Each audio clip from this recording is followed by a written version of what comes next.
Բոլոր կարևոր, ցանկալի, սպասված ու անսպասելի հանդիպումների համար լավագույն տարբերակը՝ Կոֆե Կենտրոն։ Սրճեք միայն հաճելի մարդկանց հետ եւ հիշեք, ինձ համար սուրճը միայն սերով ու սիրով։ Վիվարոն սուրճի սպորտի սիրահարներին հրավիրում է ճաշակելու բացառիկ կրկնակի էքսպրեսո։ Բոնուսի պատրաստման եղանակը 5000 դրամ կամ ավելի էքսպրես խաղադրույք։ Առնվազն 3 իրադարձություն, 1 ու 4 գործակից։ Կստանաք մաքուր շահումի մինչև 50%-ի չափով էքսպրես բոնուս։ Վիվարո, խաղացեք հաճույքի համար։ Խմիր չափից շատ սուրճ, քսիր շատ մուգ շրթներ եւ երբևէ մի համաձայնվիր այն կյանքի հետ, որը քեզ պետք չէ։ Մոնիկա Բելուչիի այս խոսքերը կարծում եմ բնութագրում են նաեւ իմ այսօրվա հյուրին։ Ողջույն, ես Անի Դաշյանն եմ եւ առաջարկում եմ սրճել միասին։ Այսօր սուրճի եմ հրավիրել Արուսիկ Մկրտչյանին, շատերին հայտնի DJ վակցինային։ Ողջույն Արուսիկ։ Ողջույն Անի ջան։ Շնորհակալ եմ սուրճի հրավերն ընդունելու համար։ Ես եմ շնորհակալ։ Արուսիկ, ինձ հետաքրքիր է ինչ դեր ունի քո կյանքում սուրճը։ Ճիշտ ասած, ռիտուալ չի իմ համար, որպես այդպեսին ու շատ անփոխարինելի։ Այսինքն օրը չի սկսվում սուրճով, ինչպես շատերի մոտ։ Չէ, բայց իհարկե ես սիրում եմ, վայելում եմ, հատկապես հենց կապուչինո եմ շատ սիրում։ Իմ համար ինքը հենց ոնց ասեմ, կյանքի ինչ-որ գեղեցիկ նոտա ավելացնելու, երբ որ ցանկություն ա լինում, ես սուրճ ըմբում եմ կամ երբ որ շատ ուժասպառ եմ լինում, բայց որպես այդպեսին պարտադիր պայման չի իմ համար։ Առանց սուրճի կարող եմ ապրել, այո, բայց քո հետ մեծ սիրով կխմեմ։ Շնորհակալ եմ, ես էլ հաճույքով կխմեմ։ Քեզ հետևելով սոցիալական կայքերում, տեսնելով քո գեր ակտիվությունը տարբեր բնագավառներում, պարզապես գլխապտույտ է առաջանում լավ առումով եւ հարց է առաջանում ինչպես ես կարողանում այդ ամենը հասցնել եւ ժամանակի մեջ տեղավորվել։ Ես միշտ ասում եմ, ովքեր որ ինձ մատիվ հարցեր են տալիս, թե ոնց ես հասցնում, առաջին հերթին ասեմ, իմ գաղտնիքը այն է, որ ես ֆիքսված ժամեր չունեմ աշխատանքային, այսինքն ես չունեմ ազատ գրաֆիկա եւ ունեմ բազմաթիվ պրոյեկտներ, որոնք որ կարող եմ ճիշտ time management-ի դեպքում օրվա ընթացքում ճիշտ բաշխել եւ անել քիչ-քիչ, օրինակ մի ժամ հատկացնել մի պրոյեկտին, 3 ժամ այլ պրոյեկտին, անել արանքում բազմաթիվ գործնական հանդիպումներ, որի արդյունքում նաեւ ինքդ չես ծանծրանում։ Ես 17 տարեկանից աշխատել եմ։ Իհարկե սկզբի տարիներին ֆիքսված մի 2 գործ էի անում, հիմնականում դա ռադիոյի աշխատանքներ եւ այնուհետեւ ավելացավ DJ-ությունը, իսկ դրանից հետո արդեն 2009 թվականից, երբ ես արդեն 23 տարեկան էի, եթե sense հիմա ճիշտ եմ հիշում, 23 տարեկանից արդեն աշխատեցի իմ sense ոլորտը լայնացնել եւ մի շարք բաներ անել տարբեր, event management անել սկզբում, հա, հետո սոցիալական տարբեր ծրագրերով աշխատել, հետո հանրային իրազեկման կազմակերպություն բացել եւ այլն։ Ինքդ ես քեզ համար ստեղծում այդ հետաքրքրությունները եւ զբաղվածությունը եւ ամենակարևորը, ինչպես նշեցիր, պարտավորված որևէ բան չկա։ Հա, պարտավորված որպես այդպես ինչ որ, հա, բնականաբար ունեմ պարտականություններ, պարտավորվածություններ այդ պրոյեկտների շրջանակում, բայց ամենակարևորը որ գրաֆիկս ազատ է եւ դա է ինձ օգնում, որ ես կարողանամ մի շարք միջոցառումների կազմակերպմամբ զբաղվեմ, տարբեր սոցիալական ծրագրերում նախաձեռնող որպես լինեմ, որի մասին կարծում եմ այսօր հենց կխոսենք շատ, ու ամենակարևորը ես անում եմ մենակ այն, ինչ որ ես սիրում եմ։ Դա նույնպես իմ համար այդ գաղտնիքներից մեկն է, ոնց կարելի է անել լիքը բան եւ չհոգնել եւ օրվա վերջում սիրով է պետք անել։ Սիրով պետք է անել։ Եվ երբ որ անես սիրով, նաեւ արդյունք է տալիս լավ։ Միանշանակ։ Շատ երեխաներ, որոնց ծնողները զբաղված են աշխատանքով, միշտ զգում են այդ ծնողների սիրո, քնքշության պակասը։ Չնայած քո գեր զբաղվածությանը, քեզ հաճախ կարելի է տեսնել քաղաքում, տղաներիդ հետ, սրճարաններում, զբոսայգիներում, կարողանում ես նրանց բավականաչափ ժամանակ տրամադրել, թե այնուամենայնիվ լինում են, այսպես ասած, բողոքի ակցիաներ։ Բողոքի ակցիաներ շատ հազվադեպ է լինում, որովհետև ինչպես նշեցիր, այո, ես փորձում եմ այդ բալանսը պահել, իմ համար շատ կարևոր է, որ ես կարողանամ ժամանակ հատկացնեմ երեխաների համար։ Հիմնականում այդ երեխաների հետ անցկացվող ժամանցը առավոտյան ժամերին է լինում, նախաճաշը բնականաբար պարտադիր ես պետքա պատրաստեմ, ես պետքա իրանց հետ լինեմ, անգամ փորձում են, չգիտեմ, այնպես անեմ, որ ես իրանց կերակրեմ եւ այլն։ Երևի թե հենց այդ ցանկությունն է, որ ես իրանց խնամեմ, իրանց հետ լինեմ եւ բնականաբար այդ ամեն ինչը մեծ սիրով անում եմ։ Եթե կարողանում եմ աշխատել տանից եւ իրենց հետ զուգահեռ ինչ-որ բանով զբաղվել, ես այդպես եմ անում։ Օրինակ լինում է, որ պրոյեկտ եմ գծում, բայց ընթացքում ինչ-որ իրանց հետ ձեռի հետ խաղում եմ եւ այլն։ Դա էլի ինչ-որ ժամանցի ձև է, որը որ իրանք էլ են հասկանում, որ լիարժեք իհարկե մաման չի կարող մենակ իրանց հետ լինի, բայց բայց բնականաբար բնականաբար չեմ էլ անտեսնում եւ իհարկե փորձում եմ շաբաթվա մեջ ինչ որ օրեր ընտրեմ, երեկոյան ժամերին իրանց հետ լինեմ կամ եթե ես ինչ որ օրինակ կարողանում եմ երեխային մի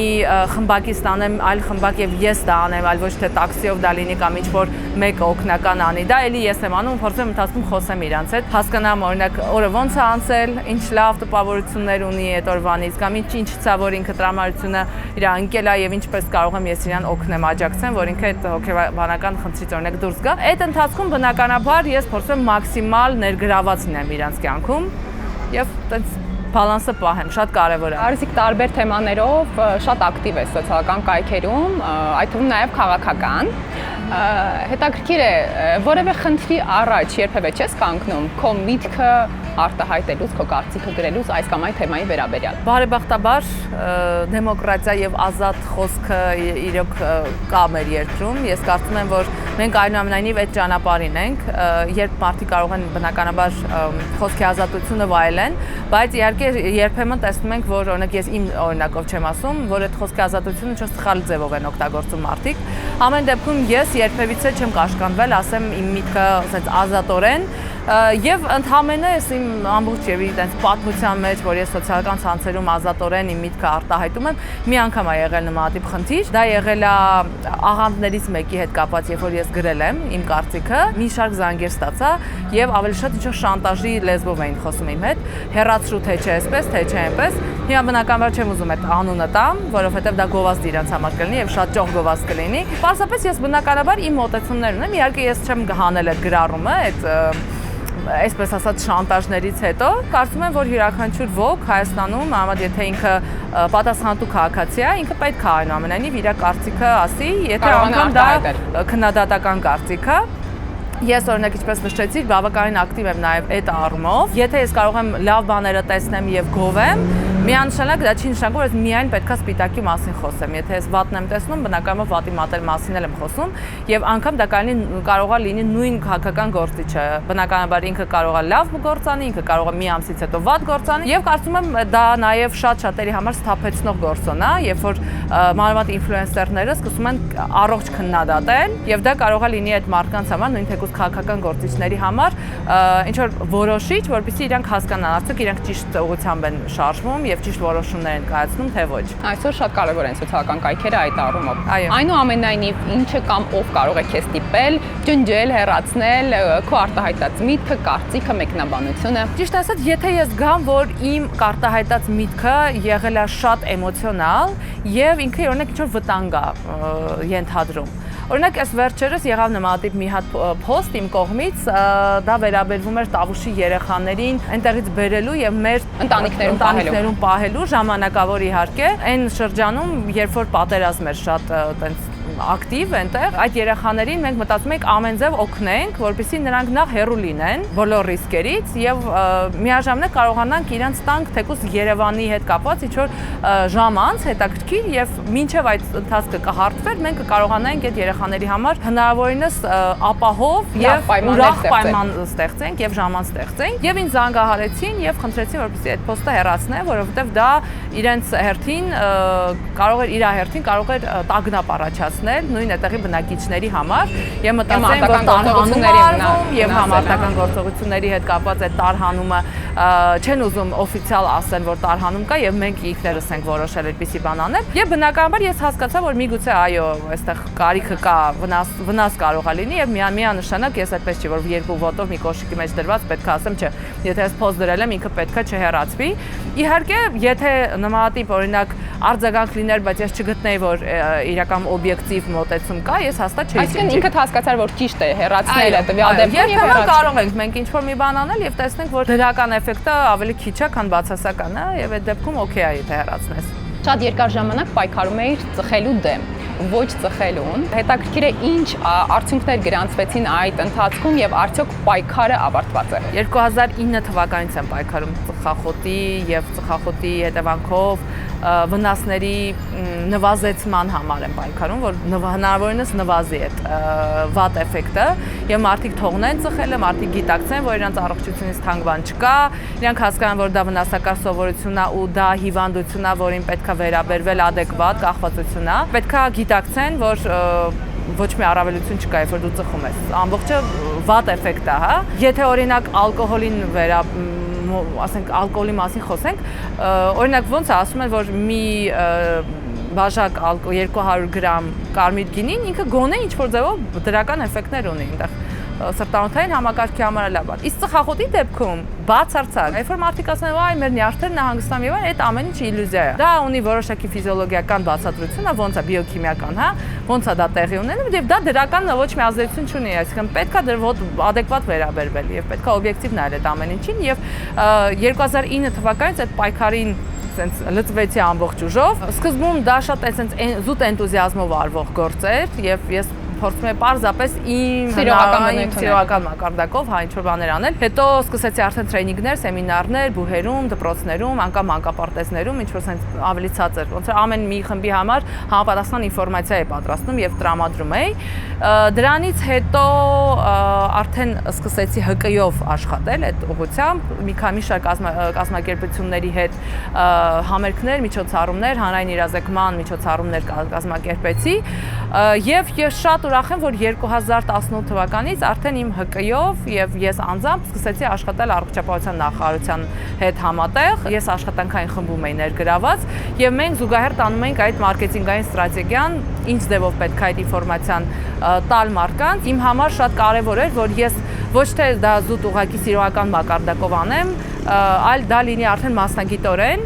որի համար ինձ բավականին շատ գիտելիք տվեց Հայաստանի տնտեսագիտական համալսարանում ունեցած այդ տարիների, հա, որ ընթացքում որ ես սովորել եմ մագիստրատուրայում մարքեթինգի, այնտեղ իմ մագիստրական թեզը վերաբերվում էր ծխախոտի հակամարքեթինգին, եւ ես ոնց որ ավելի շատ նաեւ թեորիային ծանոթացա, ոչ թե միայն զուտ պրակտիկ ինչ-որ բան անել գիտեի, այլ նաեւ արդեն թեորիային էլ էի ծանոթ, ինչը ավելի օգնեց բնականաբար ինձ օգնեց, որպեսզի ես ճիշտ որոշումներ կայացնեմ, թե ոնց պետք է ստրատեգիան տարվի, ինչի շնորհիվ նաև կարծում եմ, որ հանրության կարծիքը փոխվեց շատ առումով եւ նաև հանրային աջակցություն ունեցավ այդ մեր նոր օրենքը, որը որ սահմանափակում է ծխախոտի օգտագործումը հանրային վայրերում եւ ընդունվեց բարեբախտաբար ազգային ժողովի կողմից։ Մեծ հաղթանակ էր թե բնականաբար առողջապահության նախարարության համար, թե մեր համար եւ թե ամբողջ մեր հասարակության համար, որովհետեւ դա պաշտպանում է իրանց։ Դա շատ անգամ իհարկե մարդիկ չեն գիտակցում, թե ինչքան կարևոր է, որ դու երկրորդային ծխից պաշտպանված լինես, որովհետև ամբողջ աշխարհում 1.200.000 հոգի մահանում է տարեկան զուտ երկրորդային ծխի վնասակար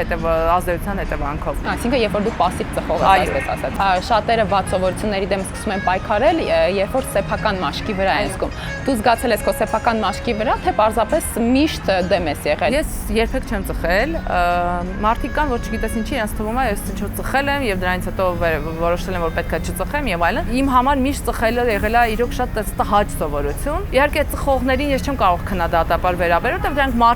մարդիկ են, որոնք որ որոշակի իրենց կյանքի этаպում որոշել են, որ պետք է իրանք ծխեն։ Կարող է դեռահասային տարիքում ինչ-որ մեկը իրանք դրթել է, որ ծխեն կամ ինչ-որ ուզեցել են լուրջ ինչ-որ տեսք ստանան, հա, աղջկա աչքի առաջ։ Այնուամենայնիվ չեն քննադատում, այնուամենայնիվ թող այդ մարդիկ իմանան, որ ծխելը շատ վնասակար սովորություն է եւ ոչ մեկը չի ինչ-որ փորձում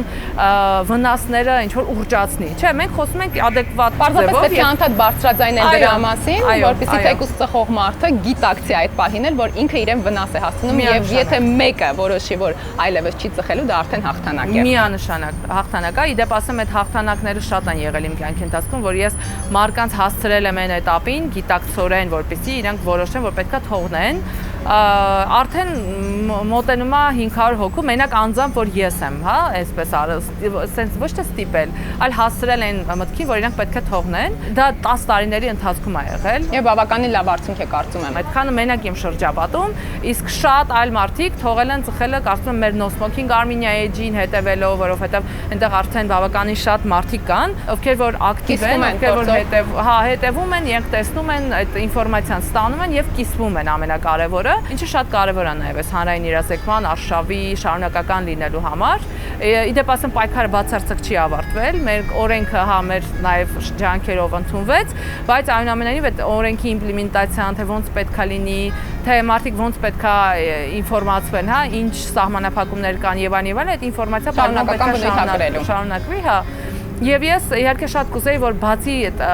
պետական մակարդակից դրա մասին խոսեին, բարձրաձայնեին անգամ այն մարդիկ, որոնք ընդհանրապես կապ չունեն այս օրենքի հետ, մշակման հետ, նաև ՀԿ սեկտորից չեն, այսինքն այն մարդիկ, որ պարզապես ուզում են ինչ-որ մի հատ լավ բան անեն, նույն դա կարող են լինել աստղերը մեր, հայտնի մարդիկ, լրագրողներ, ովքեր որ իրանք իրանց լուման կարող են ներդնեն այս պայքարում։ Հավատացեք, դա մեծ ազդեցություն ունենալու երկրի թե առողջապահական համակարգի վրա եւ թե տնտեսական, որովհետեւ մենք գիտենք, որ տնտեսությունը նույնպես շատ մեծ վնասներ է կրում։ Այ ինչպես կարելի է մարդու ենթագիտակցության եւ հոգեբանության վրա ազդել, որպեսզի նա այս կամ այն վատ սովորությունից հրաժարվի եւ միթե սա հոգեբանի երկար աշխատանք չի պահանջում։ Կա երկու տեսակի կախվածություն մարդկանց մոտ։ Մեկը հոգեբանականն է, զուտ սովորույթ է, իրանց համար ուղղակի, որից իրանք դժվար են ձերբազատվում, որովհետև այդ սովորույթը ունենալով իրանք ավելի շատ իրանց համար այդ նյարդային, իրանց թվում է թե իրանց նյարդային համակարգն է թույլ անում դրանով, իրանց այդ սովորույթը ուղղակի հաճելի է, հա, զուտ հոգեբանորեն։ Եվ կա իհարկե երկրորդ շատ լուրջ կախվածությունը, որը արդեն բիոքիմիական մակարդակով է, ֆիզիոլոգիական մակարդակով, որը պարզապես հոգեբանական մոտեցումներով հնարավոր չի ինչ-որ, հնարավոր է իհարկե շատ ուժեղ կամքի տեր մարդկանց բերել հասցնել նրան, որ իրանք ուզենան թողնել, բայց եթե դա խոսքը գնում է զուտ հոգեբանական կախվածության եւ սովորույթի, բնականաբար այստեղ հոգեբանները, հոգեբուժները շատ լուրջ աշխատանք կարող են ունենան։ Պարզապես Հայաստանում այդպիսի այտենց շատ քիչ մասնագետ ես գիտեմ, որ իրանք այդպիսի ծառայություն են մատուցում, հա, ձերբազատում են վնասակար սովորույթներից, բայց կան այնուամենայնիվ այդպիսի մարդիկ, ես անձամբ Եվ շատ քիչերը կարող են գնալ դիմել, որ ես որտեղ չգիտեն էլ անգամ։ Բոլորը կարող են ասել, ես երբ ուզեմ կարող եմ չծխել, երբ ուզեմ կարող եմ չխմել, բայց օրինակ ես տենց ընկերուհիներ ունեմ, ովքեր որ միշտ ասել են 10 տարիների ընթացքում ասել են, մենք երբ ուզենք կթողնենք, բայց իրենք գնալով շատացրել են իրենց ծխախոտի գլանակների օրվա ընթացքում ծխվող քանակը, եւ հիմա այս պայդրությամբ իրենք արդեն լուրջ ֆիզիոլոգիական խնդիր ունեն, հա, կախվածություն ունեն, եւ դա ուղղակի իլյուզիա է, իրենց դա թվում է, իրենք կարող են թողնել, բայց իրենք չեն կարող էլ թողնել։ Այսինքն այստեղ արդեն պիտի մասնագետը աշխատի, կամ էլ իրենք իրոք պետքա վերջնական որոշում կայացնեն, որ իրենք ուզում են թողնել, բայց դա հոգեբանական մեծ բարդությունների հետ է կախված։ Այնուհետև մենք տարբեր խորհուրդներ ենք, հա, իրանց տալիս, մի շարք խորհուրդներ։ Առաջինը հետևյալն է, դու պետքա ֆիքսես ամսաթիվ, երբ ես դու թողնում։ Օրինակ շատ ընկերներ ունեմ, որոնք որ համաշխարհային ծխախոտի դեմ պայքարի օրը, երբ որ մենք ամեն տարի միջոցառում ենք կազմակերպում, իրանք ասում են, հա, այդ օրը ես թողնում եմ ծխելը։ Ու իրանք ֆիքսեցին, այդ օրը որոշումը կայացրել են նախապես, այդ օրը իրանք որոշեցին եւ չծխեցին։ Մինչ օրս իրանք չեն ծխում, արդեն 4, 5, 6 տարի։ Ծանոթներ ունեմ, որ օրինակ իրանց որոշումը կախված է եղել իրանց ֆիզիկական վիճակի հետ կապված։ Իրանք զգացել են, որ գնալով իրանց ֆիզիկական վիճակը վատանում է։ Ծանր են շնչում, հազում են, կամ օրինակ ունեցել են բրոնխիտ, որ իրանք կյանքում չեն ունեցել, որը շատ բարդ է ընթացել։ Այս վերջերս COVID-ի հետ կապված, որտեղ մենք գիտենք, որ ասոցիացիան մեծ է, այսինքն եթե ռիսկի ֆակտորը օրինակ ծխողի մոտ շատ ավելի բարձր է, որ իր մոտ շատ բարդ կընթանա COVID-ը կամ լետալ, այսինքն վերջում շատ վատ արդյունք կունենա, կմահանա այդ մարդը։ Ծխողների մոտ այդ տոկոսը շատ ավելի բարձր է։ Եթե դու չծխող ես, բնականաբար ռիսկի ֆակտորները ավելի նվազում են։ Առողջապահության համաշխարհային կազմակերպությունն էլ իր հերթին ապացուցողական առումով այդ սա ինֆորմացիան մեզ տվեց, հա, որ մենք լիարժեք կարող ենք վստահ ասել, որ ծխախոտի օգտագործումը ավելի բարդացնում է COVID-ի ընթացքը։ Եվ ընդհանրապես ցանկացած հիվանդության շատ լավ է եւ շատ կարեւոր է, որ պայքարը շարունակում են ծխելու դեմ, բայց նաեւ տեսնում եմ, որ ծխելուց անցում են կատարել արդեն մի փոքր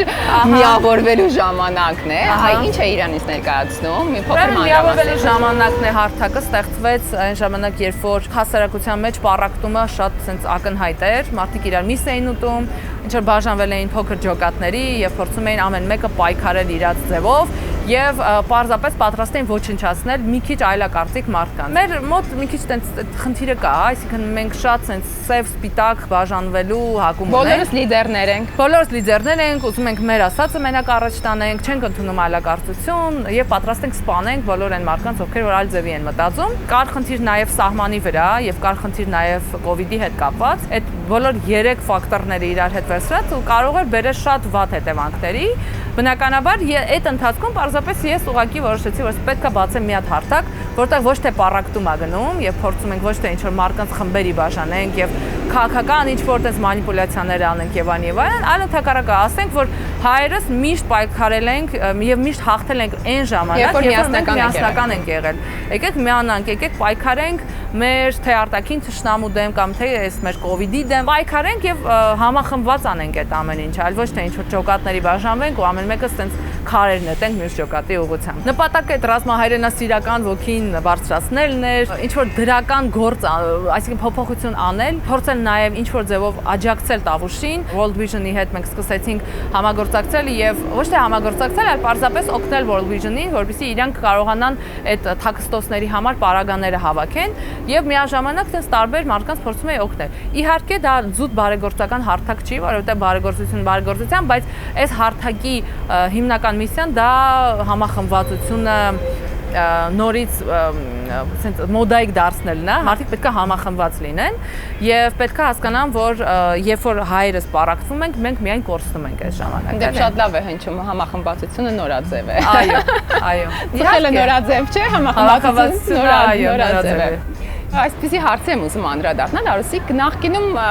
չէիր բարձրաձայնում կամ միգուցե ես չեմ նկատել, որ բարձրաձայնես անձնական է։ Վերջերս շատ ակտիվ տեղադրում ես լուսանկարներ, գրում ես թե որքան երջանիկ ես։ Ես շատ ուրախ եմ իհարկե դրա համար։ Ինչու՞վ է սա պայմանավորված։ Կա երջանկության որոշակի չափ, որ չես ուզում այդ պահին արտահայտել, եւ կա չափ, որ ուզում ես արդեն խոսել դրա մասին։ Երևի թե մինչև այս պահը չի եղել երբեք այն մարդը իմ կողքին, ում մեջ ես վստահ եմ եղել։ Եղել են իմ կյանքում ինչ-որ հարաբերություններ, անգամ լուրջ հարաբերություններ, հա, այս վերջի մի քանի տարվա, բայց միշտ ինձ մի բան պահել է, միշտ ես իմ մեջ կասկած եմ ունեցել, միշտ մտածել եմ, որ հաստատ վատ է լինելու։ Ավելի լավ է լուր։ Ավելի լավ է լուր, որովհետև ես ոնց երբեք էլ երաշխավորված չես, որ ամեն ինչ լավ կլինի, առավել եւս անձնական հարաբերություններ, որովհետև դա այն դաշտն է, որտեղ որ երաշխիք չկա, որտեղ որ ռիսկի ֆակտորները միշտ շատ են, որտեղ որ դու երբեք այն որ ասում են երկարաժամկետ պլաններ շատ չես կարող կազմել։ Անգամ ես ունեմ շատ տենց իդեալական ընտանիքներ, որոնք որ բաժանվել են, այսինքն կյանքը ապացուցել է ինձ նաև իմ անձնական փորձը եւ իմ ընկերների փորձը, որ երբեք վստահ չես կարող լինել, հա, ոչ մի բան։ Իհարկե։ Բայց այնուամենայնիվ սա այն հարաբերություններն են, այս պահի դրությամբ, որ ես վստահ եմ ու ես երջանիկ եմ ու ես հանգիստ եմ, ամենակարևորը։ Այդ մարդը ինձ հասկանում է, մենք իրար աջակցում ենք ամեն առումով։ Առաջ օրինակ իմ համար պրիորիտետ էր, ես այտենց չէի այտենց արժևորում լավ մարդ ասված, այսինքն հա բնականաբար շատ կարևոր է եղել, բայց ինչ որ այլ պարամետրեր էին նաև իմ համար գծել, որ դրանք շատ պարտադիր պետք է լինեն, ինչ որ բայց այդ սուտ արժեքներ է իրականում, որովհետև երբ որ կա անձնական հարաբերություններ, ամենակարևորը որ կողքինդ լավ մարդ լինի։ Կարևոր է որ նույն ուղղությամբ եք նայում, նաև նույն ուղղությամբ նայես։ Դու արդեն նշեցիր, ես ուզում եմ որ դու միշտ երջանիկ լինես, աչքերդ միշտ փայլեն երջանկությունից եւ շնորհակալ եմ այսօրվա զրույցի համար։ Ես էլ եմ շատ շնորհակալ։ Այսքանը սրճեք միայն հաճելի մարդկանց հետ եւ հիշեք, ինձ համար սուրճը միայն սերով ու սիրով։ Ես Անի Դաշյանն եմ, կհանդիպենք։